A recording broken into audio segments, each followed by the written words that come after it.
Hello guys, हो you hope आप सब बिल्कुल ठीक ठाक होंगे। My name is Sumain and I am from Pakistan. यहाँ पे जी आज हम देखेंगे बहुत बहुत interesting video, top 10 powerful caste of India. और कौन सी पावरफुल कास्ट है इंडिया के अंदर। यार कास्टिज्म कोई अच्छी चीज़ नहीं है और इसको मैं प्रमोट करने के लिए वीडियो बिल्कुल नहीं देख रही हूँ, बट इंफॉर्मेशन के लिए वीडियो देख रही हूँ। लेट्स सी क्या है इस वीडियो में एंड कौन सी कास्ट हैं जिनको पावरफुल समझा जाता है और किस बेस पे समझा जाता है। तो बिना टाइम वेस्ट किए वीडियो की तरफ चलते हैं। इससे पहले अगर आप लोग मेरे चैनल पे न्यू है तो चैनल को सब्सक्राइब और वीडियो को लास्ट में लाइक करें। सो चलते हैं, देखते हैं वीडियो, लेट्स गो। दोस्तों, आजादी के बाद हर व्यक्ति और हर जाति को समान अवसर प्राप्त है और इस देश में ना कोई छोटा है और ना ही बड़ा। लेकिन ये भी एक सच्चाई है कि भारतीय समाज जातियों में विभक्त है और भारत में सैकड़ों जातियां हैं जिनको आज समान अवसर और अधिकार है। और इन जातियों की मेहनत और साहस की वजह से ही भारत का इतिहास भी अत्यंत शक्तिशाली और गौरवशाली रहा है। आज हम बात करेंगे भारत की उन टॉप 10 जातियों की जो सामाजिक रूप से काफी शक्तिशाली मानी जाती हैं। यहाँ हम आपको भारत की जो सबसे 10 ताकतवर जातियों की सूची दे रहे हैं, वो घटते क्रम में है।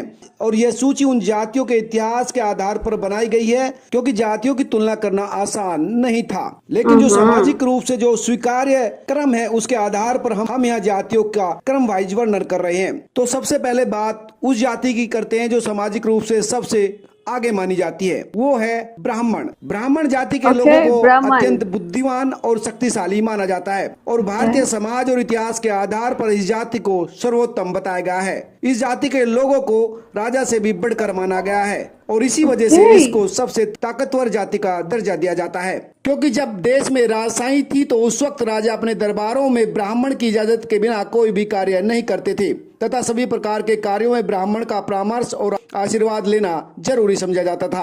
आज भी भारत में ब्राह्मण जाति को उच्च जाति का दर्जा प्राप्त है। अगर ब्राह्मण जाति के लोगों की बात करें तो उत्तर प्रदेश और दक्षिण भारत में हर जगह ये पाए जाते हैं। उत्तर भारत की बात करें तो उत्तर प्रदेश, बिहार, उत्तराखंड, मध्य प्रदेश, हिमाचल और हरियाणा जैसे राज्यों में ये बहुत बड़ी संख्या में पाए जाते हैं। ब्राह्मण जातियों के अंतर्गत आने वाले उपनाम हैं शर्मा, मिश्रा, पांडे, चतुर्वेदी, भारद्वाज, कश्यप, त्रिपाठी, पंडित और ठाकुर। अब बात करते हैं दूसरी ताकतवर जाति की। इसमें भारतीय व्यवस्था के आधार पर राजपूतों को दूसरी ताकतवर जाति माना गया है। राजपूत का अर्थ होता है राजा का पुत्र, अर्थात ऐसा व्यक्ति जो किसी शासन करने वाले व्यक्ति या वंश से संबंध रखता हो, उसे राजपूत कहते हैं। भारत में राजपूतों का इतिहास भी बहुत शक्तिशाली और गौरवपूर्ण रहा है और इसलिए इसे भारत की दूसरी सबसे ताकतवर जाति माना जाता है। इनके अंदर शारीरिक ताकत और निर्णय लेने की शक्ति बहुत अच्छी होती है और बचपन से ही इन्हें युद्ध से जुड़ी गतिविधियों में भाग लेना अच्छा लगता है। यह जाति उत्तर भारत में कई प्रदेशों में पाई जाती है, जैसे बिहार, उत्तर प्रदेश, हरियाणा, राजस्थान, हिमाचल, मध्य प्रदेश और पंजाब। राजपूत जातियों के अंतर्गत आने वाले उपनाम हैं राजपूत, सिंह, चौहान, तोमर, मौर्य, ठाकुर, चौधरी आदि। जातियों के क्रम में तीसरी ताकतवर जाति है भूमियार। भूमियार का अर्थ होता है भूमि का मालिक, अर्थात जिसके पास भूमि होती है उसे भूमियार कहते हैं, यानी कृषक वर्ग। इसमें कई जाति के लोग भी होते हैं। अंग्रेजी शासन में तो भूमियार बहुत शक्तिशाली हुआ करते थे। इनके पास अत्यधिक भूमि और शक्ति होने की वजह से उन्हें भारत की सबसे ताकतवर जातियों में से एक गिना जाता था। इनके पास काफी धन और संपत्ति भी होती थी। बहुत सारे व्यापारी भी भूमियार जाति से संबंध रखते हैं। यह ताकतवर जाति बिहार, उत्तर प्रदेश, झारखंड जैसे राज्यों में पाई जाती है। अगर भूमियार जातियों के अंतर्गत आने वाले उपनाम की बात करें तो ठाकुर, सिंह, चौधरी, राजपूत और देवा आदि उपनाम हैं। चौथी जाति है अहीर। अहीर जिनको यादव भी कहा जाता है। अहीर जाति का मुख्य पेशा पशुपालन होता है और ये शारीरिक रूप से काफी ताकतवर होते हैं और इनमें अत्यंत साहस और पराक्रम होता है और इसी वजह से इन्हें ताकतवर जातियों में गिना जाता है। महाराजा यजु के वंशजों को अहीर कहा जाता है, जो एक चंद्रवंशी ऐतिहासिक राजा थे जिन्होंने भारत के कई हिस्सों पर अपना राज चलाया था। ये ताकतवर जाति भारत में बिहार, उत्तर प्रदेश, हरियाणा, दिल्ली सहित कई राज्यों में पाई जाती है। अहीर जाति के अंतर्गत आने वाले उपनाम है यादव, सिंह, राव, प्रताप, चौधरी आदि। पांचवी जाति या कहीं संप्रदाय है सिख। सिख संप्रदाय का भी योगदान भारतीय इतिहास में काफी महत्वपूर्ण रहा है और इन्हें काफी साहसी माना जाता है। इनके पास भी अच्छी धन संपदा और शारीरिक शक्ति पाई जाती है और भारतीय इतिहास के कई सारे युद्धों में सिख जाति ने महत्वपूर्ण भूमिका निभाई है। और ये ताकतवर ओके। जाति भारत में पंजाब, हरियाणा, दिल्ली और उत्तर प्रदेश जैसे राज्यों में देखने को मिलती है। भारतीय समाज की छठी ताकतवर जाति है कुर्मी। दरअसल कुर्मी शब्द कृषि से लिया गया है। ऐसा माना जाता है कि कुर्मी जाति का मुख्य पेशा कृषि है। भारत के इतिहास में उज्जैन में होने वाले विद्रोह में कुर्मी जातियों ने राजपूतों के साथ मिलकर लड़ाई लड़ी थी और कुर्मी जाति को भारतीय जाति व्यवस्था में काफी ताकतवर जाति माना जाता है। कुर्मी जातियों से जुड़े लोग अत्यंत साहसी और बलवान होते हैं। यह ताकतवर जाति भारत में बिहार, पश्चिम बंगाल, झारखंड, उत्तर प्रदेश और हरियाणा में पाई जाती है। इस जाति के अंतर्गत आने वाले उपनाम है रावत, सेन, पटेल। और भारतीय समाज में 7वें नंबर पर जो जाति है वो है जाट।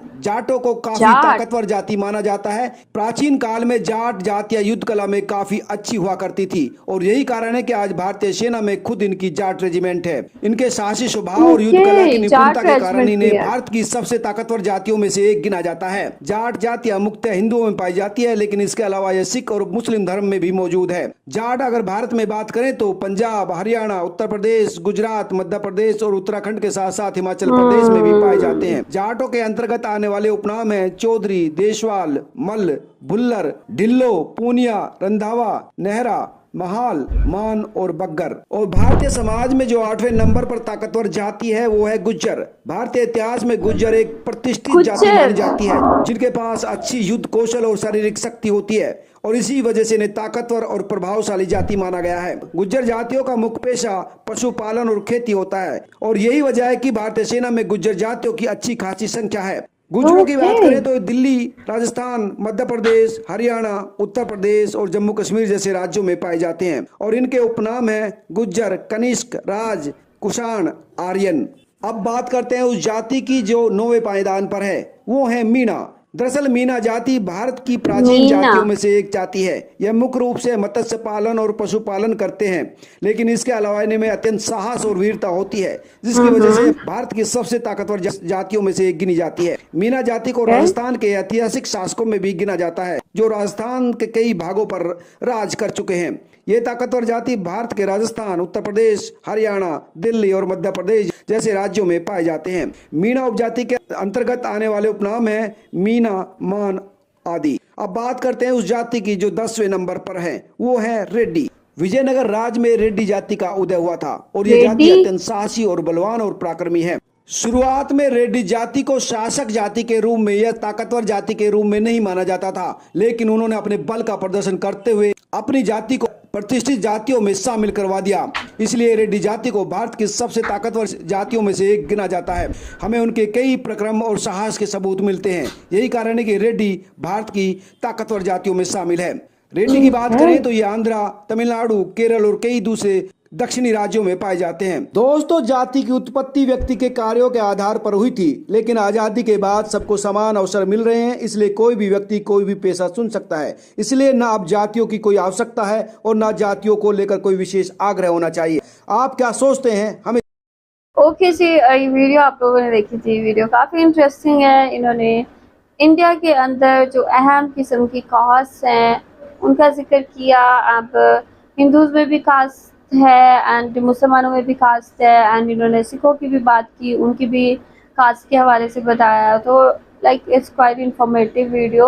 और वेल, कास्टिज़म को किसी भी तौर सपोर्ट नहीं करना चाहिए, बिकॉज बहुत सारे लोग जो है कास्टिज़म को लेके लोगों में बहुत ज़्यादा जो एक डिफरेंस है वो पैदा कर देते हैं, वो डाल देते हैं। एक नफ़रत भी आ जाती है समटाइम्स इसमें।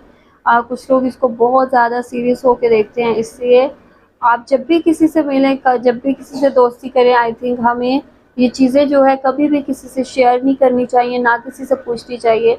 If you are well educated, if you are ठीक है, एक आप अच्छे बंदे हैं, अच्छे इंसान हैं, you are a good person, तो ये सब चीज़ें पूछना और इन सब चीज़ों को लेके कोई विचार देना एंड ये कहना कि यार हमारी ज़ात जो है वो ऊंची है एंड आपकी नीची है, आप एक छोटे बंदे हो, ऐसी चीज़ को बिल्कुल भी प्रमोट ना करें, ऐसी चीज़ को बिल्कुल भी इसका हिस्सा ना बने, क्योंकि जो ज़ात है वो सबसे बड़ी ज़ात ठीक है अल्लाह की ज़ात है और लाइक हिंदूज़ की ज़ुबान में, हिंदुइज़म की ज़ुबान में भगवान की ज़ात है। ठीक है, तो ये चीज़ जो है आई थिंक हमें इस चीज़ को फॉलो करना चाहिए और लाइक या कास्टिज्म को मैं बिल्कुल प्रमोट नहीं करती। आप लोग जो भी कहना चाहते हैं लाजमी बताएं कमेंट सेक्शन में। वीडियो को लाइक और शेयर करें। अपना ख्याल रखें, अपने चैनल का भी। I will see you till then, take care, bye bye.